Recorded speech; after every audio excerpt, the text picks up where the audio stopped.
Super collection కదా కదా I never expected such deal you know one thing the hacking guys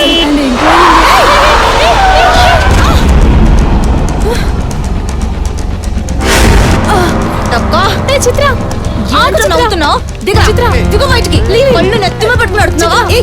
Chitra control Chitra నా మాట విను వాడు మనల్ని ఏం చేయడు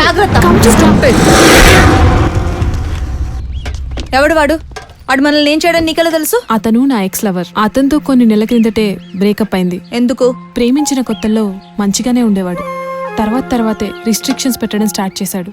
అది నచ్చకే బ్రేకప్ చెప్పేశాను. అయినా వెంటపడుతూ ఇప్పటికీ ఇబ్బంది పెడుతూనే ఉన్నాడు. అంత టార్చర్ చేస్తుంటే కామ్గా ఉన్నావేంటి? ఏం చేయమంటావు? వాడు టార్చర్ చేస్తుంటే లెట్స్ టేక్ రివెంజ్. జీవితం ఎప్పుడు రెండో అవకాశాన్ని ఇస్తుంది చిత్ర. దాని పేరే రేపు.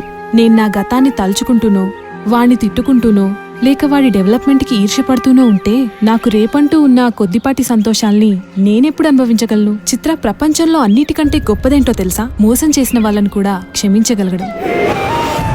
క్షమించడం అంటే ఒక బందీని విడుదల చేసినట్లే. కానీ క్షమించిన తర్వాతే తెలుస్తుంది ఆ బందీ మనమేనని. అందుకే జీవితంలో కోపం, పగ, రివెంజ్ లాంటి చెడుని దాటడానికి ఉన్న ఒకే ఒక్క బ్రిడ్జ్ ప్రేమ మాత్రమే. ఎప్పుడూ జరిగిందాన్ని తలుచుకుంటూ పగని పెంచుకోవడంలో అర్థం లేదు చిత్ర.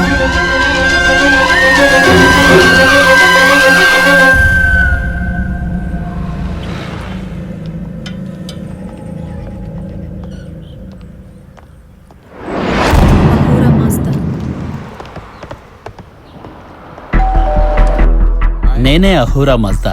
ఒకప్పుడు అరేబియన్ రెస్టారెంట్ నాదే. లేక్ వ్యూ రెస్టారెంట్ ఓనర్ మీ గురించి ఫోన్ చేసి చెప్పాడు. తీసుకోండి. No thanks sir. అప్పట్లో నా అరేబియన్ రెస్టారెంట్ బాగా నడిచేది.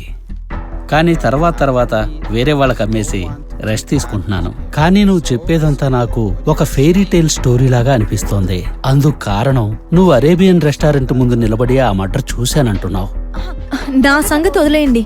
మీరు ఆ రెస్టారెంట్ రన్ చేసినప్పుడు లేక్ సైడ్ జరిగిన మర్డర్స్ గురించి ఏదైనా చెప్పగలరా? అలాంటివి చాలా విన్నాను, చూశాను. ఆ లేక్ అనుకుని ఒక ఫారెస్ట్ ఉండేది. ఆ ఫారెస్ట్ లో వెదురు దొంగల స్మగ్లింగ్ జరుగుతుండేది. ఆ మాఫియా గొడవల్లో వెదురు దొంగలతో పాటు చాలా శవాలు కూడా ఆ లేకులో కుట్టుకురావడం కామన్ గా జరుగుతుండేది. నో అలా నార్మల్ గా కాకుండా ఏదైనా సెన్సేషన్ క్రియేట్ చేసిన డెత్ ఏదైనా జరిగిందా? అది కూడా పర్టికులర్ గా లేక్ లో ఉన్న ర్యాంప్ దగ్గర. ర్యాంప్ సైడా? ఇప్పుడు నాకేం గుర్తుకు రావడం లేదు. గుర్తు చేసుకోవడానికి నాకు కొద్దిగా సమయం కావాలి. కానీ ఒక చిన్న డౌట్. ఆ అరేబియన్ రెస్టారెంట్ ఒకటి ఉందని చాలా మందికి తెలియదు. నువ్వేమో అక్కడ నిలబడి మర్డర్ చూశానంటున్నావు. నేను దాన్ని అమ్మేసి 25 ఏళ్ళయింది. అంటే నువ్వు అసలు అప్పటికి పుట్టావా? పుట్టినా నీ వయసు ఎంత ఉంటుంది? అందుకే నేను ఇది ఒక నమ్మశక్యం కాని కథలా ఉందన్నాను.